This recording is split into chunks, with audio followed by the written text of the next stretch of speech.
ఏదైతే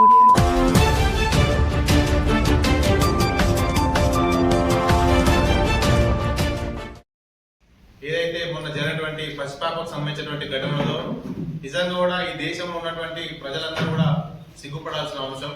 ఎందుకంటే ఈరోజు ఒక పక్క ప్రపంచం, అదేవిధంగా ప్రపంచంలో భాగంగా భారతదేశం డెవలప్ అవుతా ఉందని చెప్పేసి మాట్లాడుకుంటూనే మరొక పక్క ఈ రాష్ట్రంలో కావచ్చు, దేశంలో కావచ్చు, కులానికి కేంద్రంగా, కులం ఆధారంగా రోజు మనుషులను చిత్రీకరిస్తూ వారి యొక్క ఆత్మగౌరవాన్ని దెబ్బతీస్తూ మనుషులను ఈరోజు పెంచుకునే కుక్కలను ఒళ్ళో పెట్టుకొని వ్యక్తులతో ఉండాల్సిన వ్యవస్థలో కులం పేరుతో దూరంగా పెట్టడం, అంటుడు ముట్టు లాంటి విధానాలు ఏవైతున్నాయో దాన్ని తీవ్రంగా వ్యతిరేకిస్తామో ఖండిస్తాము.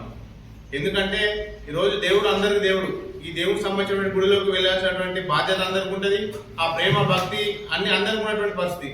కానీ కేవలం కొంతమంది దాన్ని గుత్తాధిపత్యంగా స్వీకరించి వీళ్ళు రావద్దు వాళ్ళు రావాలని చెప్పేసి ఏదైతే విధానాలు అవలంబిస్తా ఉన్నారో ఇది నిజంగా కూడా చాలా సిగ్గుచేడు.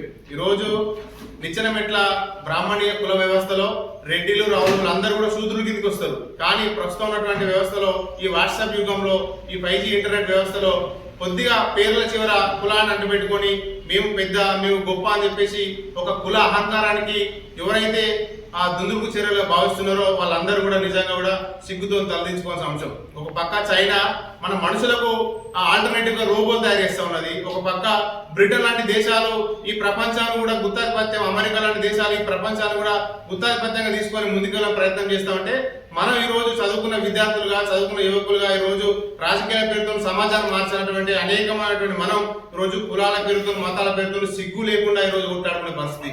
నిజంగా కూడా మరి నిజంగా కులాలు మతాలతో మనం కొట్లాడుకునే పరిస్థితిలో ఉంటే మరి అభం శుభం తెలియని ఒక పసిపాప నిజంగా ఈ సమాజంలో ఈ భూమి మీద పుట్టడమే తను చేసిన నేరం అనే విధంగా ఈ రోజు మరి ఆ మరణం ఈ రోజు సమాజంలో ఉన్నటువంటి అందరూ కూడా ఒకసారి అంచనా వేసుకోవాలి.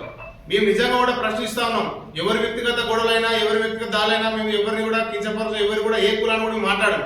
కానీ ఈ రోజు మనం కులం పేరుతో, మనం మతం పేరుతో మనం కొట్టుకొని చావాల్సిన సందర్భంలో అభం శుభం నిలబడి ఒక పసిపాప, కులం తెలుసు ఆమెకు, మతం తెలుసు ఆమెకు, నిజంగా దేవుడు అనేటువంటి అంశాన్ని ఆమె పరిగణలో తీసుకోగలుగుతుందా? ఈరోజు గొడవ జరుగుతూ ఉంటే శత్రువులు మిత్రుడైనా కూడా పసిపాపల పట్ల చాలా ప్రేమగా, అంటే మన మనసులో పెట్టుకుంటాం, అంటే మన శత్రువు యొక్క కొడుకైనా శత్రువు బిడ్డైనా కూడా ఆప్యాయంగా ప్రేమగా దగ్గర తీసుకున్నటువంటి వ్యవస్థ ఈ తెలంగాణలో ఏ కులంలోనైనా ఉన్నది. అంటే అంత అన్యోన్యంగా ఉన్నటువంటి వ్యవస్థ మన తెలంగాణలో ఉన్నది. మరి దానికి భిన్నంగా ఈ రోజు ఒక రజకులకు సంబంధించినటువంటి చిన్న పాపను మరి ఈ రోజు నిజంగా కూడా సిగ్గుతో తలదించుకుంటా ఉన్నాం. భవిష్యత్తులో కూడా ఇలాంటి ఘటనలు పునరావృతం కాకుండా మీ అందరు కూడా ఒకటి చేస్తా ఉన్నాం. అందరూ ఈ దేశంలో శాస్త్రజ్ఞులు, సైన్స్లు అందరూ చెప్పినారు, మనుషులు ఉన్నత కులాలు, లేని కులాలు ఏం లేవు. ఈ దేశంలో రెండే కులాలు, ఒకటి ఉన్నవాడు, రెండు లేనివాడు. అదే విధంగా చాలా మంది మాట్లాడుతున్న వాళ్ళ పేర్ల చివర తూకలు పెట్టుకొని మేము గొప్ప అని చెప్పేసి వాళ్ళ పిల్లలు కూడా లేనికొని నూరిపోస్తూ ఉన్నారు. మనిషి ప్రమాదంలో ఉన్నప్పుడు, మనిషి చావు బతుకులో ఉన్నప్పుడు నీకు ఏ రక్తం కావాలనో అవసరం వచ్చినప్పుడు నీకు ఇంకొక రక్తం ఇచ్చేది ఒక మనిషే తప్ప నీ కులం కాదని చెప్పేసి సందర్భంగా తెలియజేస్తా ఉన్నాం. భవిష్యత్తులో కూడా ఇలాంటి ఘటనలు పునరావృతం కాకుండా ఈ దేశంలో చదువుకున్న యువకులుగా, రాజకీయాల్లో ఉన్నటువంటి పెద్దలు కూడా రోజు అగ్రకుల పెద్ద ఆధిపత్యాన్ని చూపించకుండా మనుషులందరూ కూడా సమాజంగా సమానంగా చూసేటువంటి ఒక మంచి వ్యవస్థ నిర్మించేందుకు ముందుకు సాగాలని చెప్పేసి తెలియజేస్తా ఉన్నాం. Thank you.